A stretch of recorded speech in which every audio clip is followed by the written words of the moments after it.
If you can really accept the fact that every time you think a thought and every time you speak a word, you are literally painting your future, or whatever you want to call it. You are creating. And you're creating your own life. One of the gifts of affirmations, the using of affirmations over the years, it's allowed me to experience living in a state of abundance, living in a state of belief that all that I need will come to me when I need it, living in a state of recognition that all that really does matter is love. And it's because of using affirmations over the years, I find that I'm now more concerned with life as an energetic force, living in an energetic state of those affirmations instead of the actual words. To begin with, you start by what we call doing affirmations, and that is making positive statements about your life, and you do them deliberately. You might do them in the morning, you might do them at noon, you might do them at night, and as you start to do them, things will begin to change, maybe on a very small level. I call it getting the green lights in the parking places. The affirmations get you into that space where you are ready to recognize the healer that you need, recognize the teacher that you need, recognize the philosophy that will work best for you. Doing an affirmation is either writing it down, writing it on the wall or the mirror, or just saying it. My body now restores itself to its natural state of good health. I'm strong, fit, and vibrant all the time, every day.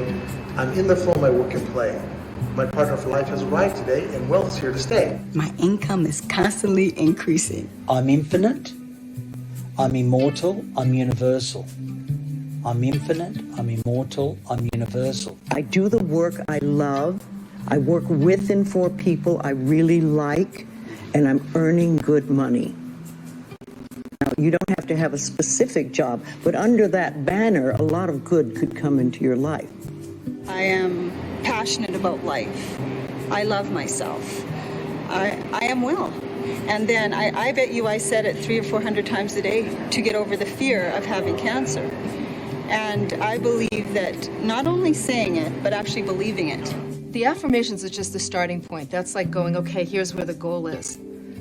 What really gives those affirmations power is the emotion we put behind it. So what's interesting is you start out the journey going, okay, let me start here. Step one is what's the affirmation? Step two is, how can I generate the emotional power behind that affirmation? And a lot of that comes from taking actions to support that affirmation. That's how you begin to step into that state. And then as you step into that state and you take actions and you put the emotional power behind those affirmations, they begin to manifest themselves in your life. It's got to get anchored into your, not only your mind, but in your spirit, and you have to believe it. And when you're first doing it, it feels fake. It feels silly. But after a while, you start to realize, yeah, that's right. Yeah. What I like people to do is to stand in front of a mirror and do their affirmations.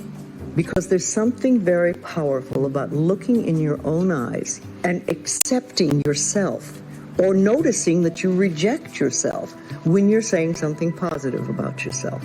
Driving to work, when I first read Louise, she said, that you should 20,000 times a day, or every time you have a negative thought, just, I love and approve of myself. Just replace it with that. For the longest time, I love and I couldn't think of the other word. It was like, why can't I remember such a simple word? It is like planting a seed in the ground. It's not necessarily true at the moment, but it is something you want to have be true. So you put the seed in and you expect it to grow. You don't wait for 2 days and then dig in the earth and say, what's happening, what's happening? You expect that thing to grow because you know there's a law and a process.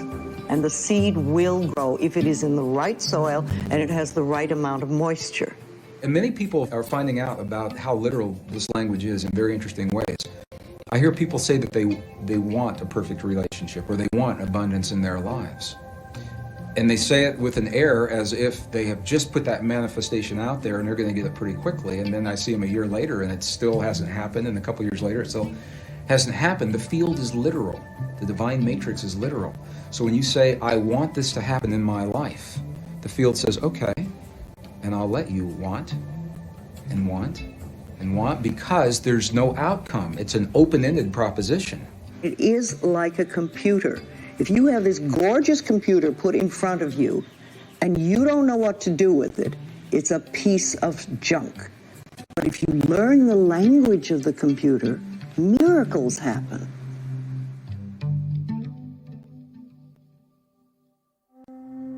When I left corporations, early 1990s, I found myself in the high deserts of northern New Mexico, where I live today.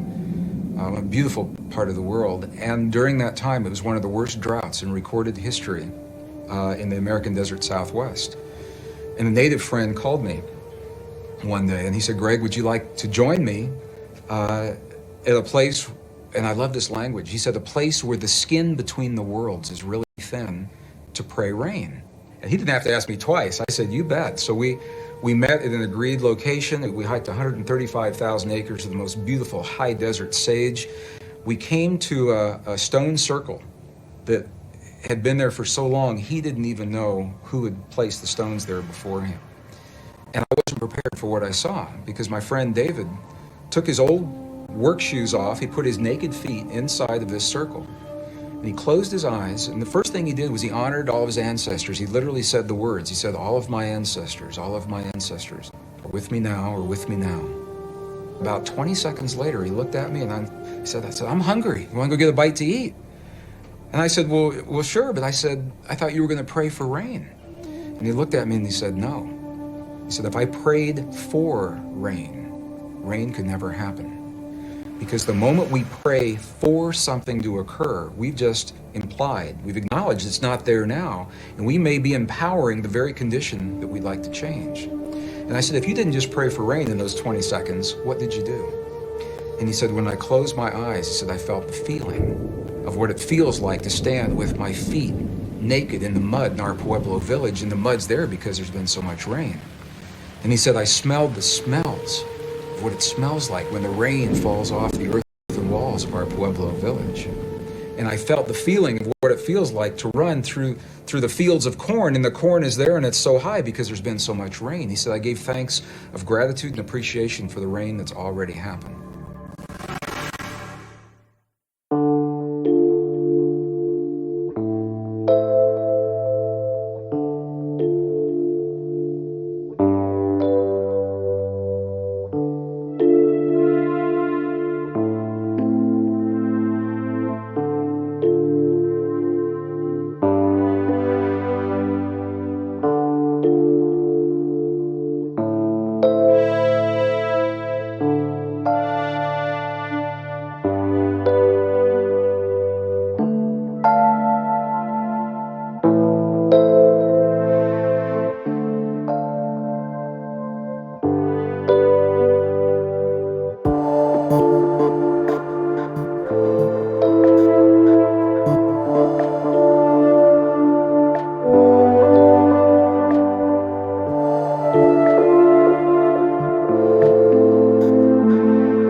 I was a high school dropout, had never studied anything, suddenly became fascinated with this idea that if I could change my thinking, I could change my life. And I started to study. And I couldn't stop. I did lots of classes, lots of books, all sorts of things, so I could begin to understand how this works. And at the end of 3 years, I was eligible to become what they called in the church a licensed practitioner, which gave me